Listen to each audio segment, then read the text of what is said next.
Ladies and gentlemen, good day and welcome to Kellton Tech Solutions Limited's Q4 and FY24 earnings conference call.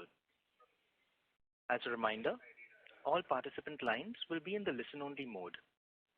There will be an opportunity for you to ask questions after the presentation concludes. Should you need assistance during this conference call, please signal an operator by pressing star and then 0 on your touchtone phone. I would like to thank you all for participating in the company's earnings call for the fourth quarter financial year 2024. Before we begin, I would like to mention a short cautionary statement.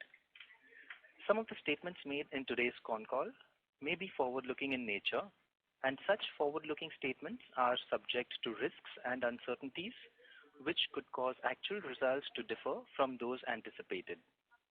Such statements are based on management's beliefs as well as assumptions made from the information currently available to the management. Audiences are cautioned not to place any undue reliance on these forward-looking statements in making any investment decisions. The purpose of today's earnings conference call is purely to educate and bring awareness about the company's fundamental business and a financial quarter under review. Now I would like to introduce you to the management participating with us in today's earnings call. We have with us Mr. Niranjan Chintam, Chairman and Whole-Time Director, Mr. Karanjit Singh, Chief Executive Officer, India, and Mr. Srinivas Putluri, Chief Executive Officer, US. I now hand the conference over to Mr. Niranjan Chintam. Thank you, and over to you, sir. Thank you, Darwin.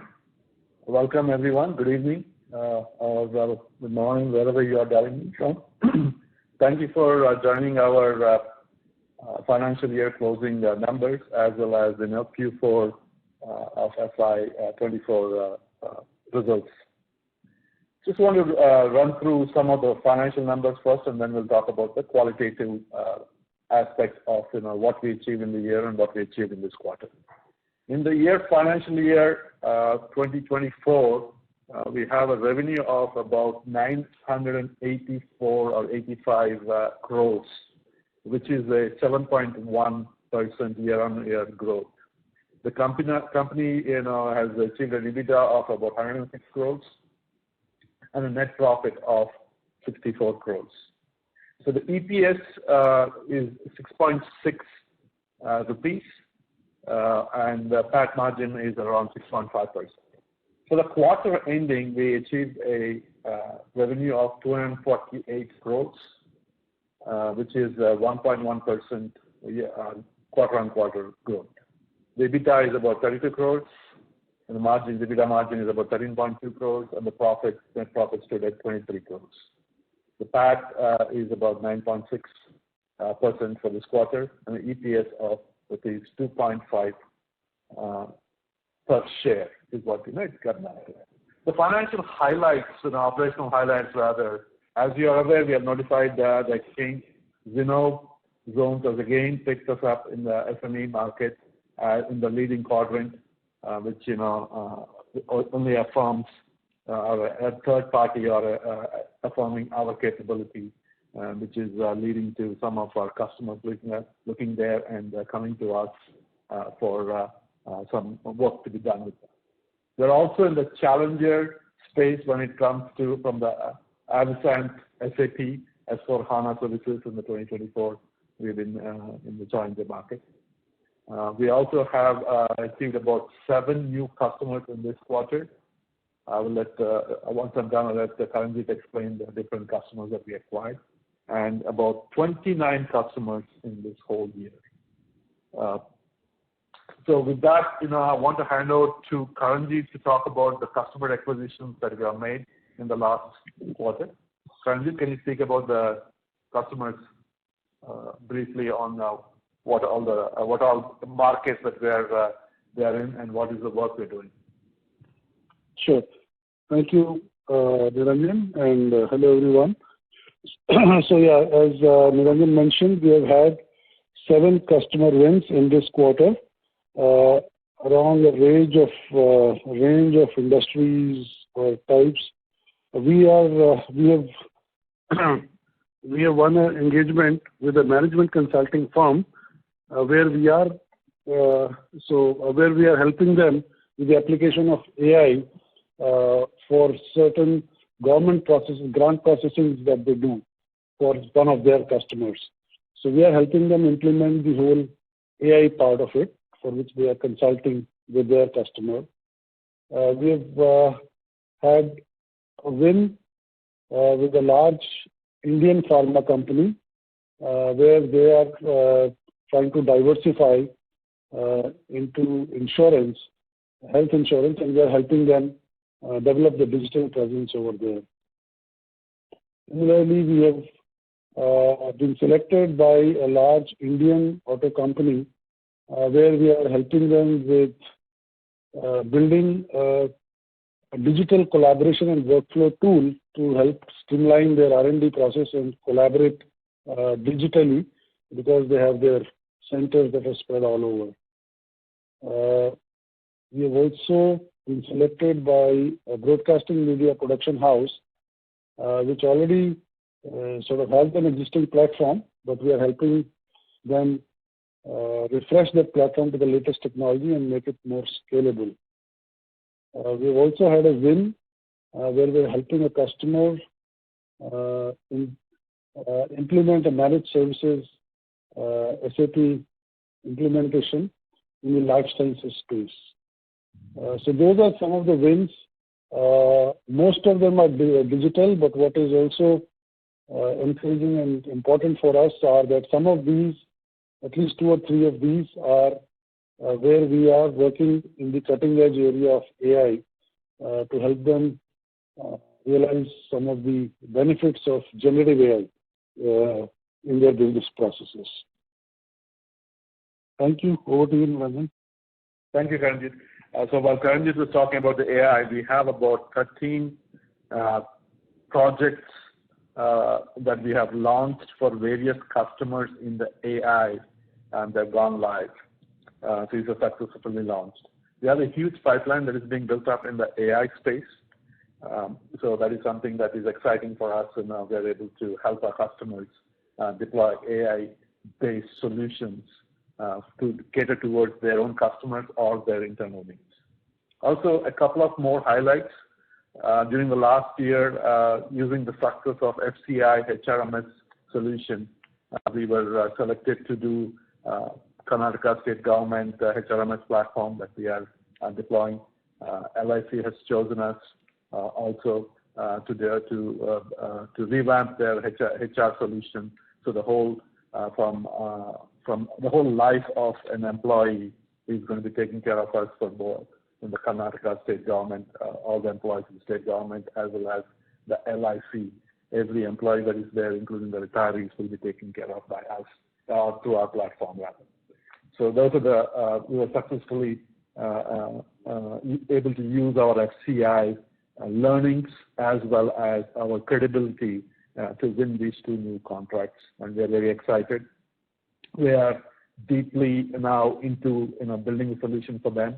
Both of them are milestone-based contracts, so the revenue is going to be coming in very soon, and then we'll start seeing the revenue showing up into the quarterly results. With that, I want to open up. Darwin, can we open up for questions? Certainly, sir. Thank you very much. We will now begin the question and answer session. Anyone who wishes to ask a question may press star and 1 on their touchtone telephone. If you wish to withdraw yourself from the question queue, you may press star and 2. Participants are requested to please use handsets while asking a question. Ladies and gentlemen, we will now wait for a moment while the question queue assembles.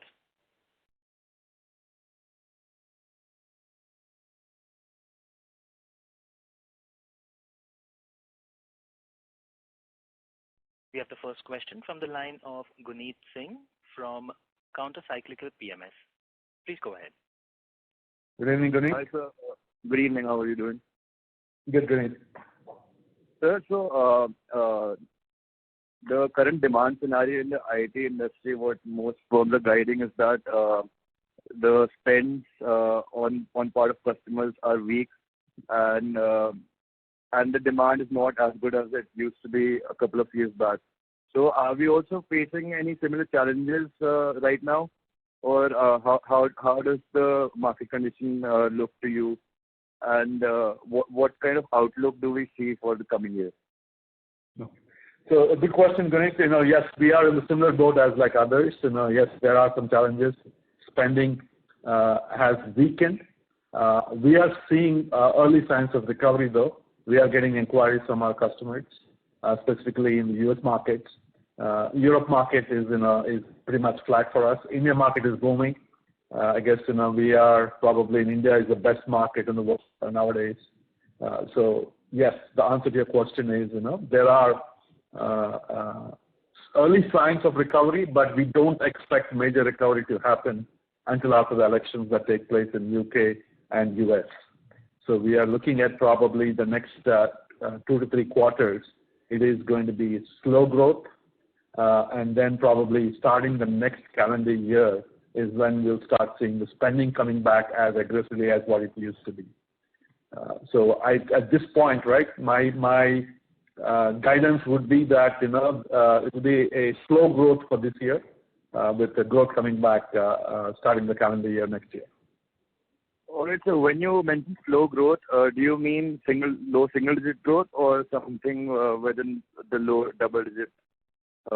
Naturally, it's a single-digit growth for this year. So that is how it's going to be for this year. Starting next year, right, the calendar year. I'm using the calendar year term because U.S. election will end, and then recovery starts, but it may not start till probably February, March of next year is when the recovery will start. That is what we are anticipating. Okay, so that is something. Are we facing any pricing pressures also? Would we be able to maintain or better our margins, or how does the condition look at that end?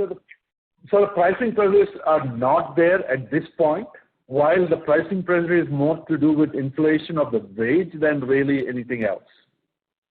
Okay, the customers are not asking for cuts. It's just that even with the market, the tight market that is there for demand, the employees are also, have not the increments that they're demanding is not reduced dramatically. Yes, it has come down, but not to the extent that we are hoping for, correction-wise. So, sir, are we hoping to maintain the margins this year? Yes. No, whatever we have for the whole year, we expected similar margins for the next year. Yes. All right, sir. What is the current order book as on date? So we have about 8 to 9 months worth of revenue that we have in backlog at this point. All right, got it. So we added 29 customers this year. So what is our total customer count? Total customers? Total number of customers that we have. Let me get back to you on that while I take the other questions. I'll come back and answer that, Puneet. Okay? Let me just dig it up. Right.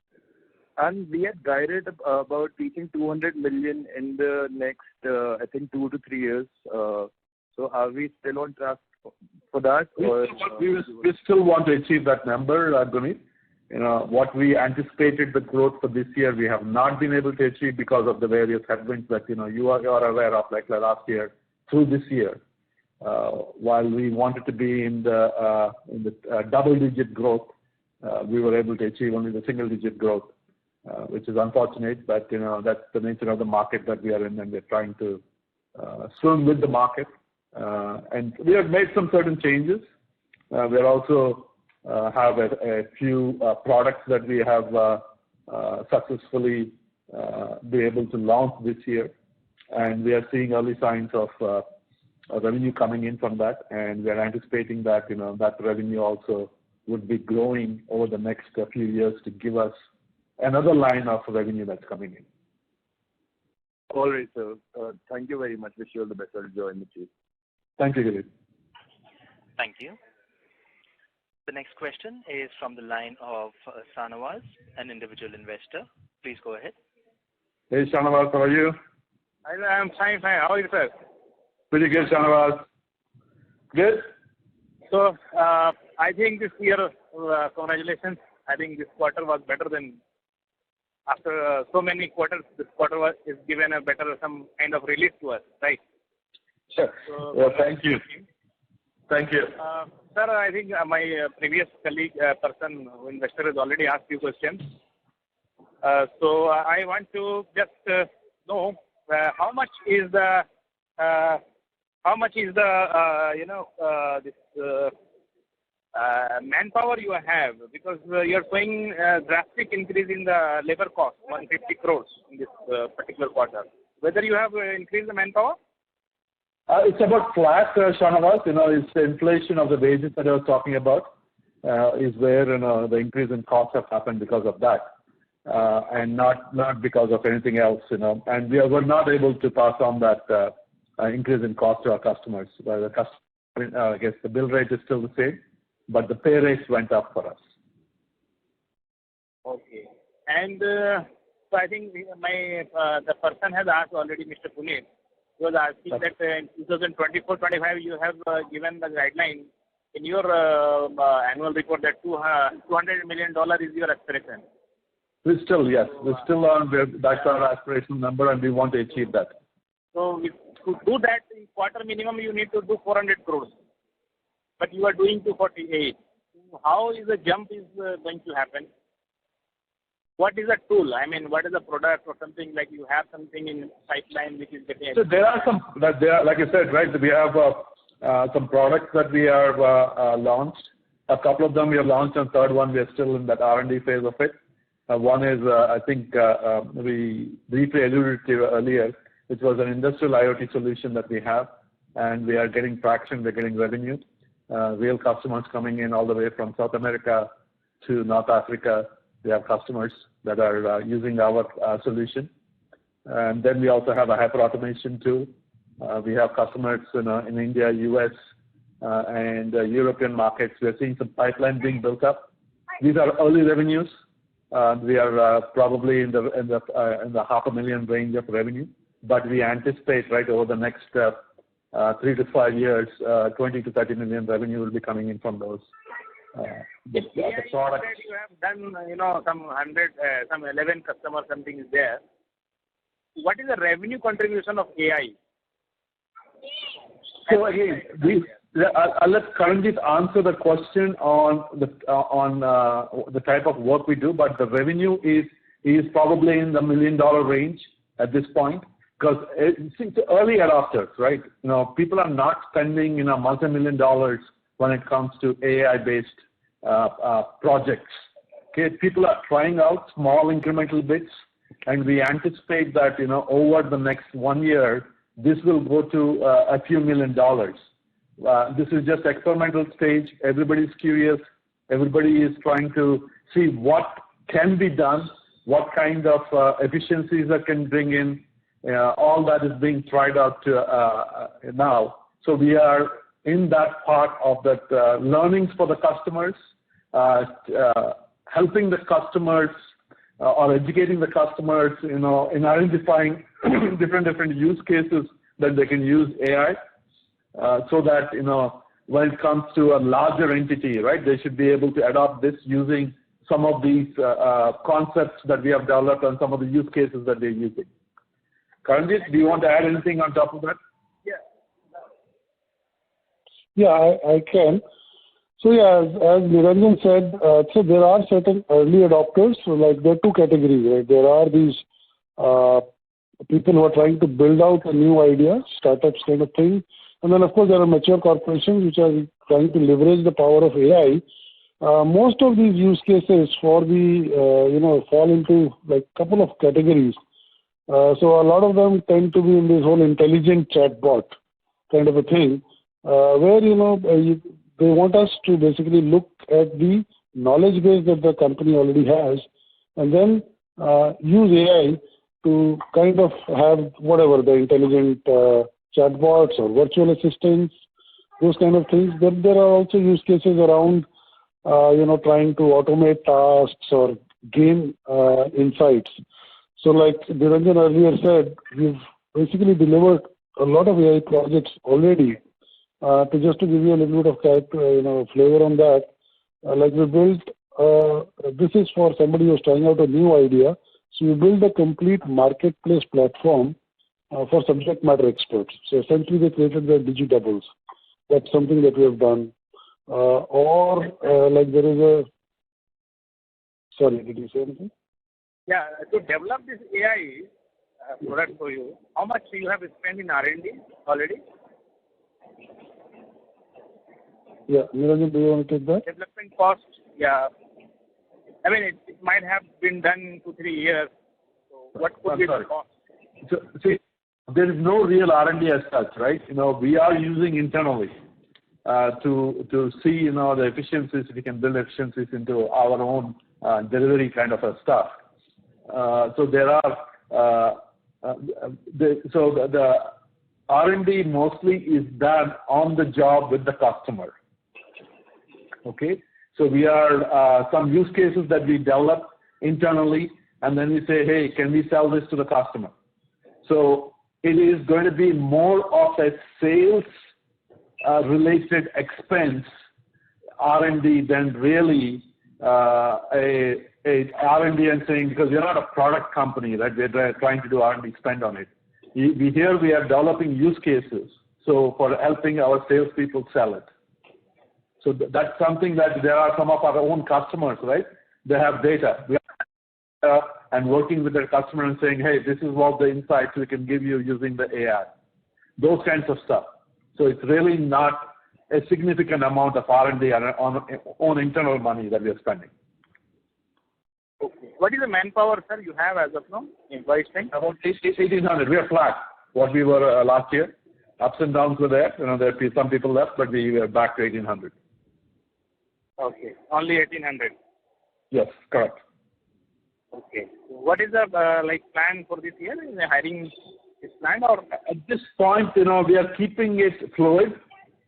We want to see how the demand, based on the demand, is what we would be increasing it. With that said, right, there are a lot of interns that are coming in. We're working with them, and any good interns that they're making offers to become our employees. So we're working with, as we speak, right, in Hyderabad office, we have about 20 plus interns that are working on various different projects that we have given them. So if any good sharp people come aboard, we'd like to give them an offer. So we're working there. So so based on the demand that we see from the customers is what we'll be hiring. I don't want to give out a prediction out at this point of, okay, we are going to be hiring this many number of people. But there are continuous hiring that is happening. Okay. So the 200 million in this year, you are saying you are still optimistic, right? Not this year. The next 2 to 3 years, which is what we said, yes. Okay. Okay. Okay. Thank you, Shanawaz. Thank you, sir. Thank you. Thank you. The next question is from the line of Rajesh S., an individual investor. Please go ahead. Hey, Rajesh. Hello, sir. So, yeah, first of all, congrats on a good quarter. And I had a few questions on the kind of, the customer profile and the projects. So out of a revenue of almost 1,000 crores, about what percentage would be kind of, annuity projects or projects which are regularly ongoing, and what would be like, coming from one-off projects? Okay. So 80% of our revenue is from repeat from the same customers, right? 20% is what new we get, typically. That has been our historical numbers, and that continues to be the historical thing. So to answer specifically on AMS part is probably 5 to 7% of our revenue is AMS. We are not doing AMS like the large big boys. We don't do it. We support the projects that we have deployed, and we do what that patch, fix, upgrade, that kind of stuff we do, but not to the extent of having, let's say, a call center or a lights on, lights off kind of a thing. We are not doing it as a offering at this point. Okay. Okay. But 80% is coming from the same customers for us, revenue-wise. It goes on year on year. Okay. So if you're saying that only 5% is from AMS, then where is most of the revenue coming from? Is it like staffing? It's projects that we build, right? It's outsourced projects that we do for our customers. Okay. So we go on to the next project. Okay. And I think you have an impressive record of, I think, if you look at previous history, I think every year almost, I think 30 new customers get added. But I mean, how does it translate? So, I mean, it doesn't seem to translate into that kind of, steep growth in annual revenues, right? I mean, are these small projects or are these one-off projects which do not sustain? When we start off with a new customer, right, initially it's going to be a few $100,000 worth of business that we do with them, right? And then it goes on to multi-million over the next few years, right? And at the same time, right, there are, right, like I said, 80% is the same customer, 20% drop off. So these customers, new customers, give us the new and the growth that we get. What we call the existing new and net news, right? It continuously goes on like that. Okay. And in this latest quarter, I see that the operating margin is, I think, at 13%. I think it is higher than it's been for quite a few quarters. Any specific reason, or is it more due to revenue cost recognition? It's various reasons there, Rajesh. One is, this is what we call the balancing quarter, where since the end of the year quarter, right, we make adjustments for whatever we missed out in the last few quarters. Typically, this quarter is going to be slightly different from the other quarters because, we balance out the taxes, the revenues that, were missed out, the expenses that were missed out or added that should not be. All that adjustment happened this quarter. Okay. That's all I have from my side. Thank you. Okay. Thank you. Thank you. Thank you. Ladies and gentlemen, if you wish to ask a question, you may please press star and 1 on your touchtone phones. We have the next question from the line of Tushar Vasuja from Yogya Capital. Please go ahead. Hey Tushar, how are you? I'm good, sir. How are you? Good, good. Okay, so my first question is on order book. You've already said that you have 8 to 9 months of revenue in backlog orders. So can you give it in absolute terms, like what's the amount of order book that we have? 1 second, let me get that. Let me pull it up, okay? 1 second. It's about 800 crores. About 800 crores. Yeah. Okay, and can you give a segmental revenue break, as in like what type of, like what's the number of order for your different business verticals? See, for us, 80% of our revenue is from digital transformation, right? It's all digital is what we call. Okay, so that is the primary side of it. And then we have about close to 7 to 8% of SAP business, and the balance is what we call the Me Too. So we do anything that the customer asks, so to make the customer happy. That is what we call it, consulting, is what we call.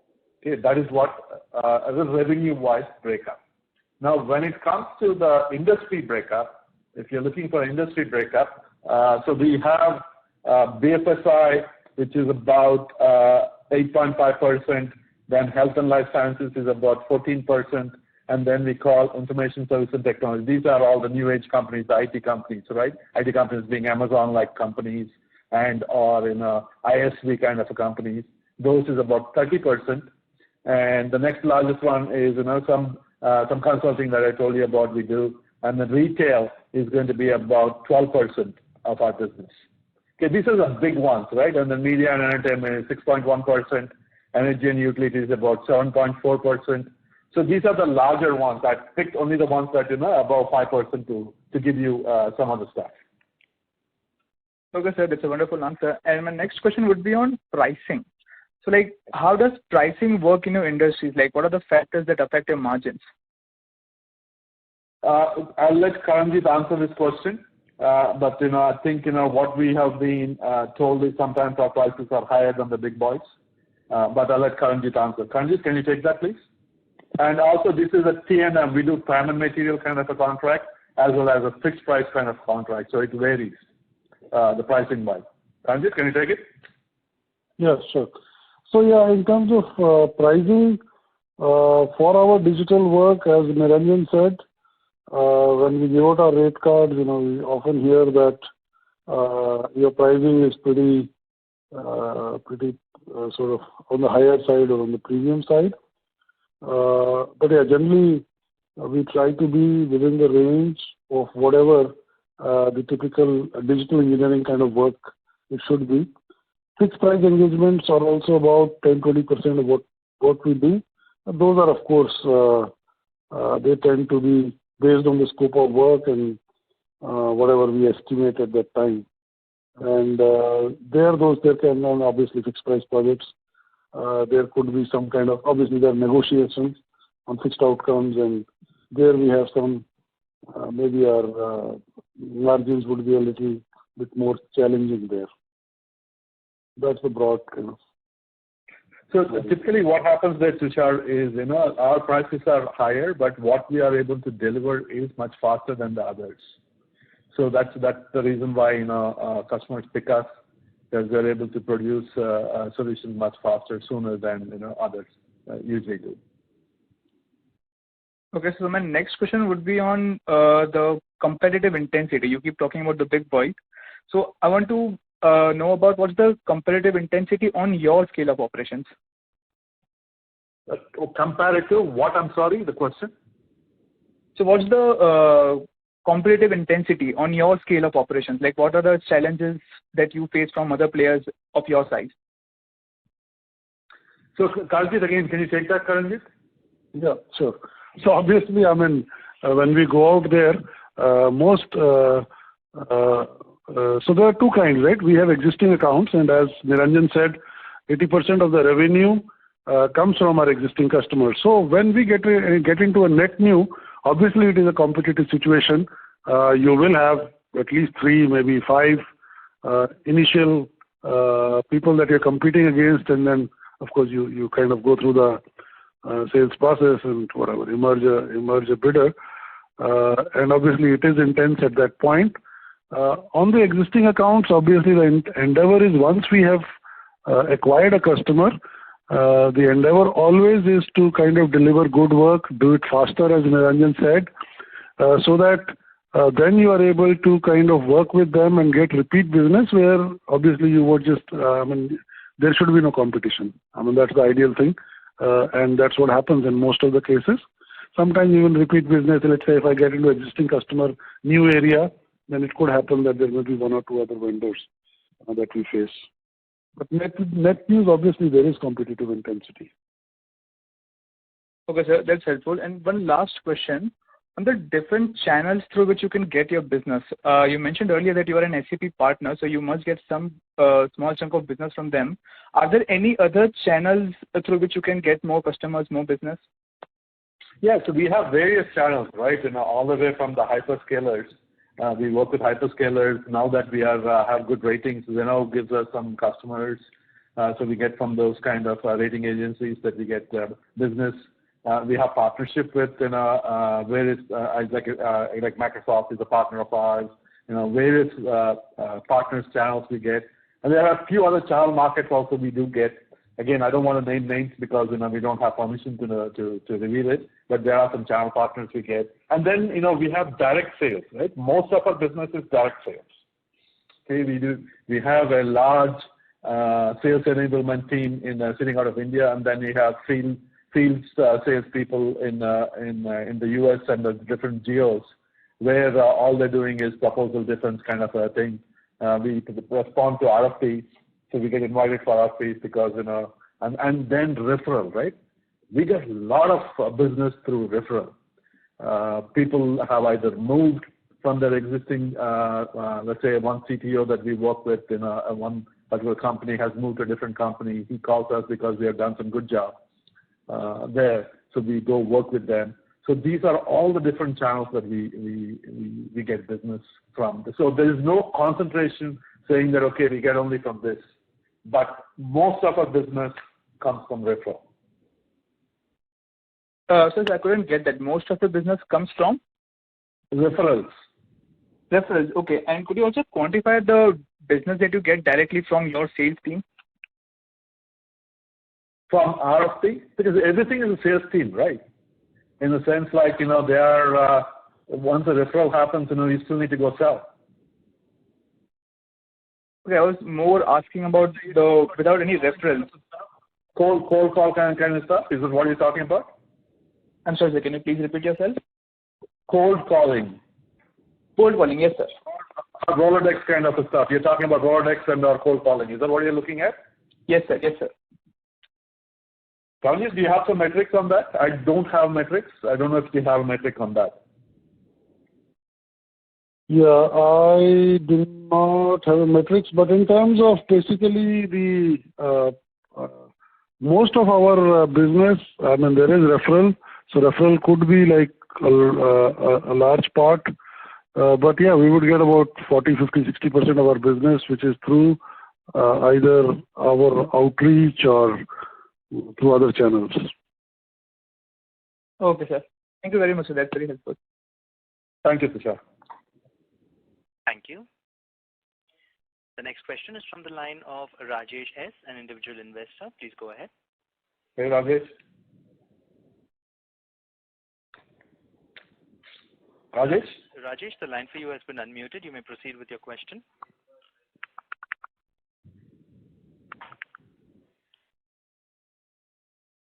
As we're not getting a response from the line of the current participant. Go on to the next one. Yes. Yeah. Ladies and gentlemen, if you wish to ask a question, you may please press star and 1 on your touchtone phones. The next question is from the line of Brijesh Mishra, an individual investor. Please go ahead. Hi, Brijesh. So how are you? Pretty good, Brijesh. Yeah, so we're following your company for the last 4 years, and really this time I'm very, very pleasantly surprised to get the margins. They've done a good job this time.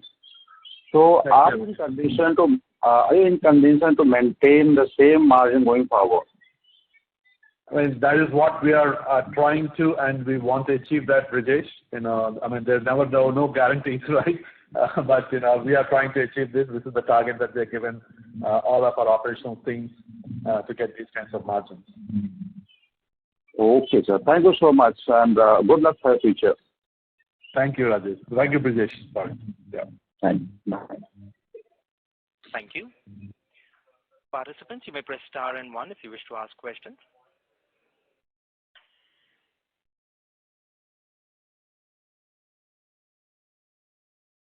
Ladies and gentlemen, you may press star and 1 to ask a question at this time.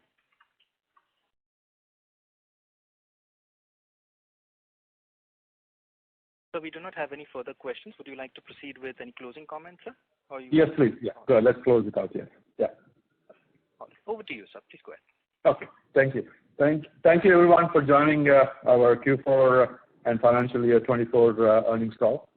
Look forward to talking to you in the next quarter. And also look forward to your participation in the AGM in September. So that I know we have one more quarter that we'll be announcing the results, and look forward to talking to all of you again. Thank you. Thank you, everyone. Bye-bye. Thank you. On behalf of Kellton Tech Solutions Limited, that concludes this conference. Thank you all for joining us. You may now disconnect your lines.